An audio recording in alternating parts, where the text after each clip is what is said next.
everyone, and welcome to another Paleo Polly. Today I'm making a very old favourite recipe, shepherd's pie, and it's going to be paleo. And this time, instead of, because on top you have potato now, with paleo we don't eat potato. So I know a lot of people would use sweet potato, but I can't tolerate sweet potato, so I'm doing something a little bit extra, or a little bit different. And and I'm using cauliflower. I'm going to show you how you can blend up cauliflower so that it is just like mashed potato. It is absolutely delicious and you really can't tell the difference. So, and I've also priced this. So I actually spent the whole thing, and it could probably do a family of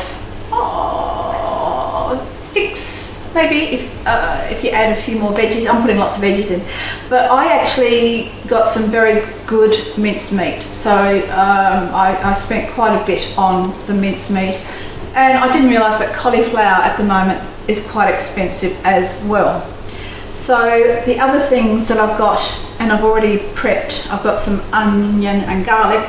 I've got frozen vegetables. I've got some nutmeg, and I'm going to grate that in. It's nice and fresh. I've got some turmeric. I'm just making it all up. So this is what you can do as well.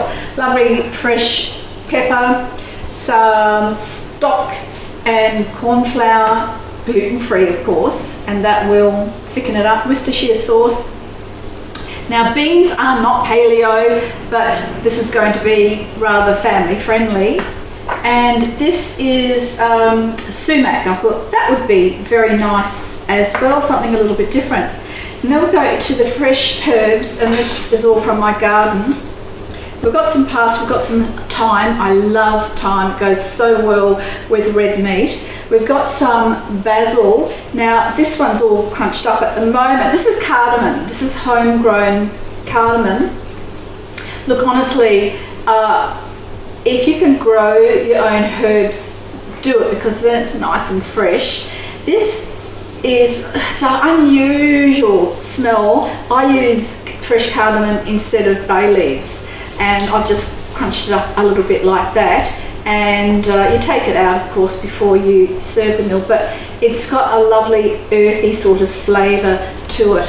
So I'm going to get going. Like I said, I've prepped a few things, so it should be short and sweet, but absolutely delicious. Okay.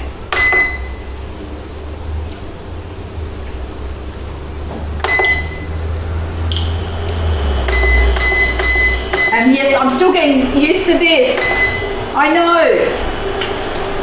Because I normally, you don't need a lot of oil. Normally use cooktop. Here we go. I think I've covered everything that I'm going to have in it. I think so. And 1 onion and 1 clove of garlic. And remember, if you can't tolerate garlic, take the core out first.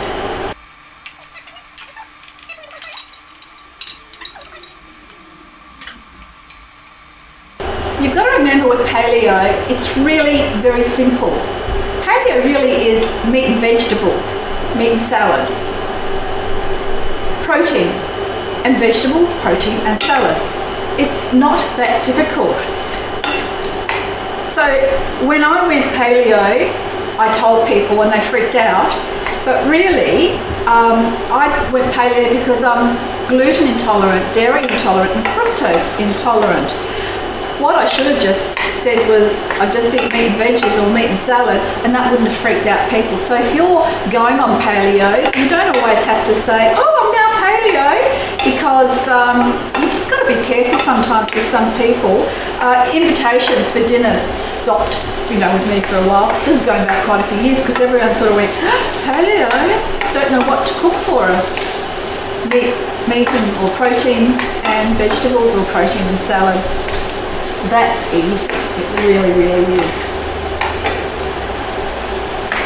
Alright, so nice and sizzly, yum. And remember this cost, it was, I worked it out, it was a little under $20, it was $19.50, but you can cut that down even more you cut down and don't spend as much on your mincemeat. But for intermittent fasting, I forgot you've got to use this as well. Or tinned tomatoes, we use jar. How would this go with intermittent fasting or the fast 800? You would have, this is fine, this is all fine. You just make sure that you would have a small serving. And we can do that with our photos. Because what I'm doing is, I'm cooking this now, but it's going to be for lunch tomorrow. I'm taking it to a friend's place. So what we'll do is we'll have still photos. So I will actually show you, I will actually put out enough for if you are doing intermittent fasting, and if it was a fasting day, this is all fine. It would just be a small portion than perhaps if you are having it on a non-fasting day. If you're interested in intermittent fasting and the fast 800, then hey, I'm the fasting queen. All you have to do is send me a message, and I will certainly send you some information, or make a time where we can actually have a chat about intermittent fasting and the fast 800. I combine two because both of them are lifestyles. So intermittent fasting is not a simple way of losing weight, it's actually a healthy way of living your life, the rest of your life. But some of you already know that about me, that I do it both. So paleo and intermittent fasting.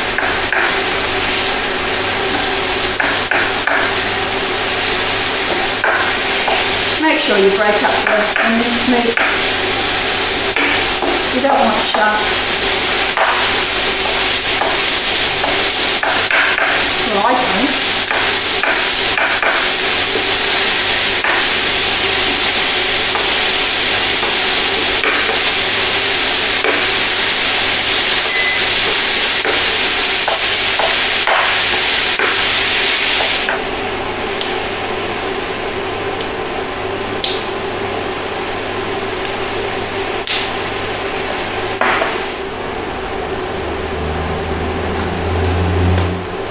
I love turmeric. It's good for you, and it gives you a lovely colour in your food. You can put in as much as you like.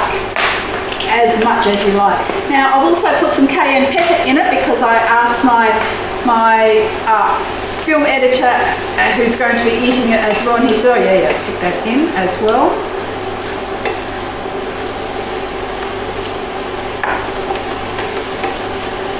Oh, that smells delicious already.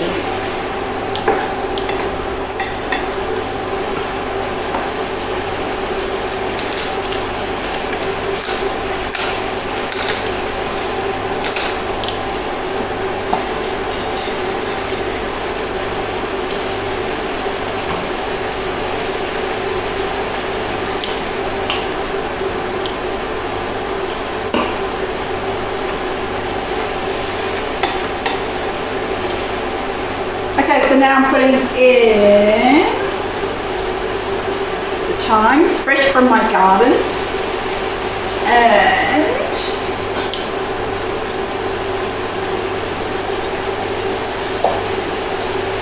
some basil. It's an unusual basil.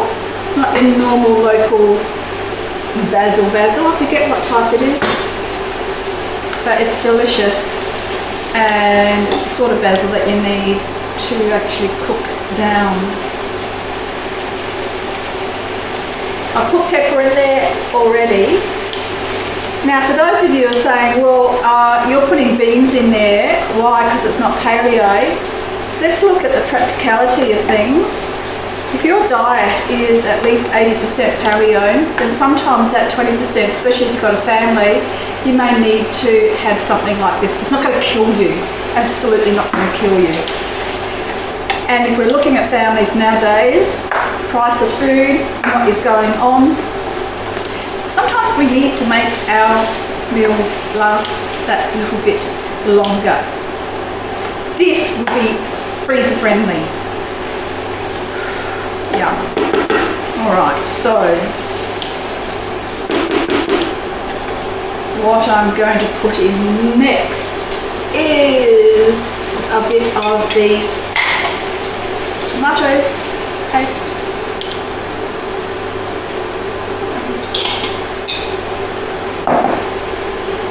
Beef stock. I haven't put salt in there. If you're wondering why, I'll tell you why. We're going to put the beef stock in and we're going to let it cook down a bit. As it does, it actually becomes a bit more salty because obviously there's salt in the stock.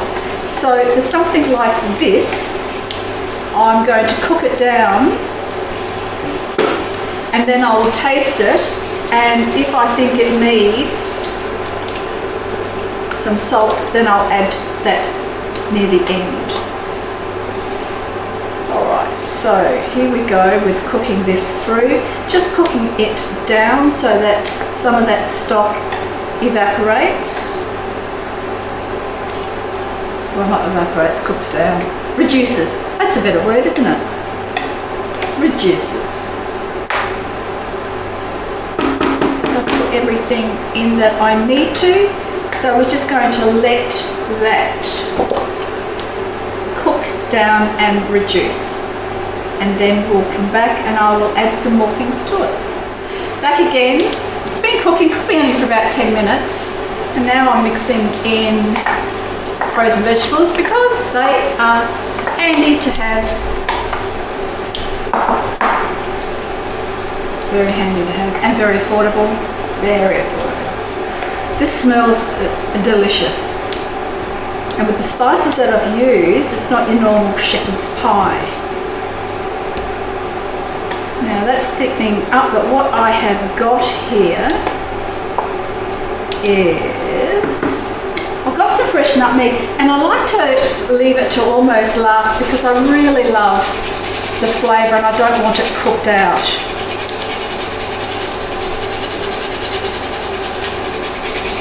It's delicious.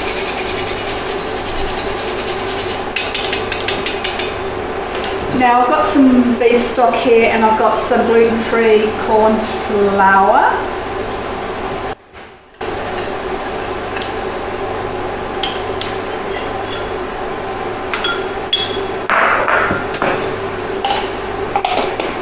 Just to thicken it up a little bit.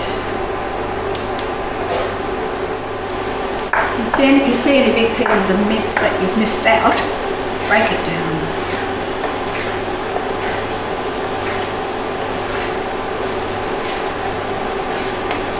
Now this is great. This is a mincemeat recipe. You don't have to turn it into shepherd's pie, or if you did, you can put sweet potato, mashed sweet potato on top, but you can do a lot of different things with this. You could have it as like a savoury mince.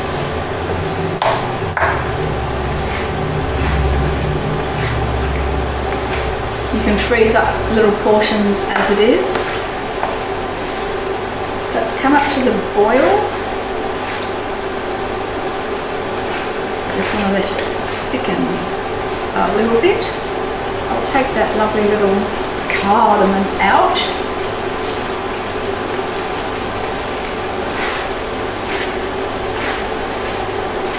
And just let it thicken. You can grow herbs anywhere. In the kitchen, in the lounge room, wherever there's a bit of light, outside, on your balcony. There's no reason why you can't grow your own herbs, some tomatoes. There's a lot of things you can grow in pots. Give it a go. It's fresh, and there's nothing better than actually eating something that you've grown yourself. Let that thicken a little bit.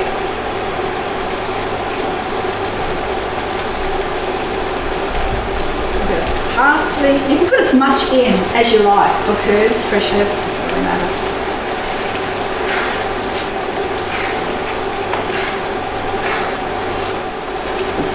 This is going to taste even better tomorrow. You know how curries always taste better the next day? Well, this will too.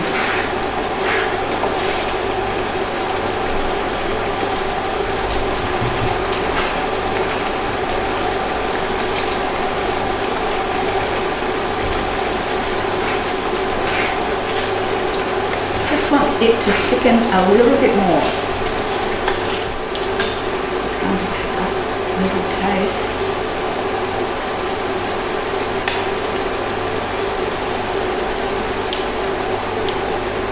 Until it cools down.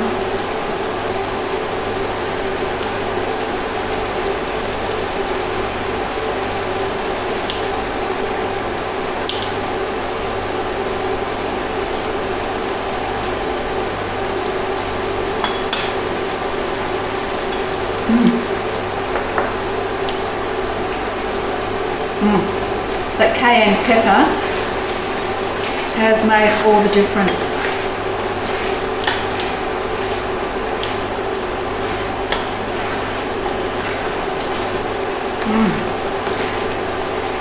That is spicy, not overly. Beans.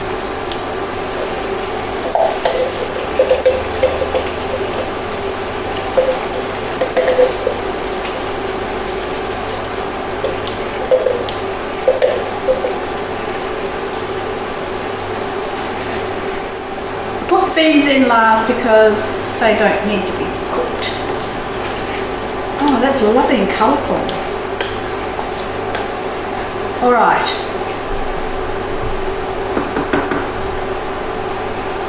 I'm going to turn that off. Action off.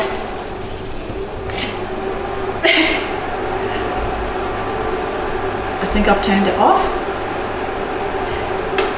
That looks delicious. I'm going to let it cool down and then I'll show you what the next step is. See you soon. Back again. This is a whole cauliflower and I have already steamed it.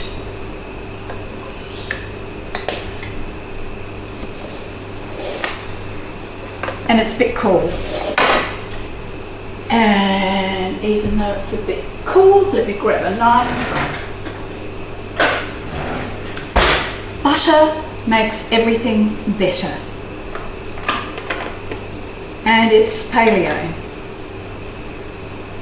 So we're going to put some in here.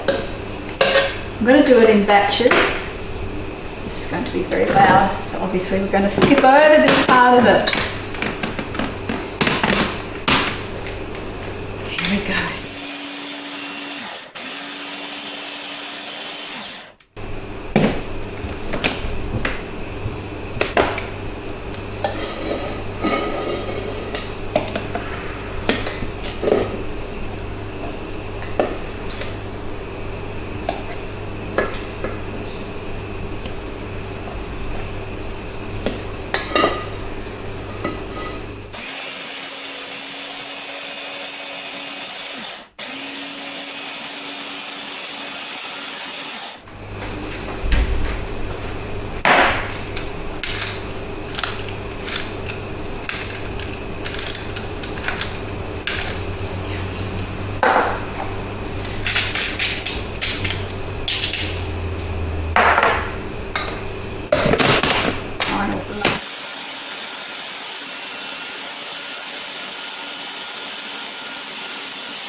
Just put the oven on.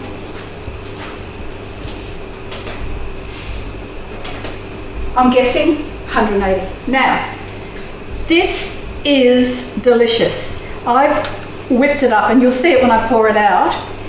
It is just like mashed potato, and it tastes delicious, like mashed potato as well. All right, let me just get this out. This is so creamy.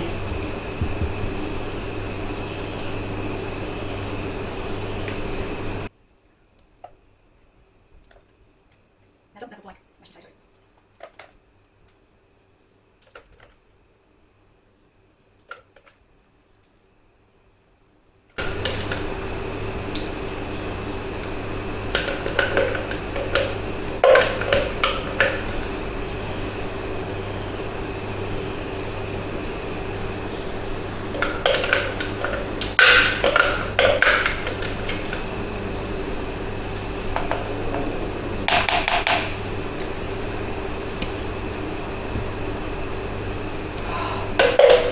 Now for a treat. For a treat, I could leave it like that and put it in the oven. Now it's not going to take long to cook because virtually everything is cooked. But just for a treat, I got some non-dairy cheese.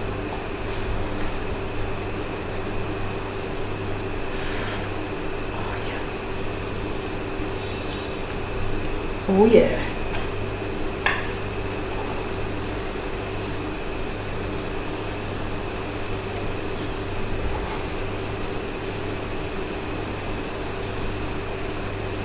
There we go. I'm going to stick it in the oven. Now, I've not cooked this before. I've just made this one up. So I've got it on 180. I have absolutely no idea how long it'll take just to brown and crisp up. So you'll find out. You'll find out when it is cooked. Okay, I'm putting it in the oven now.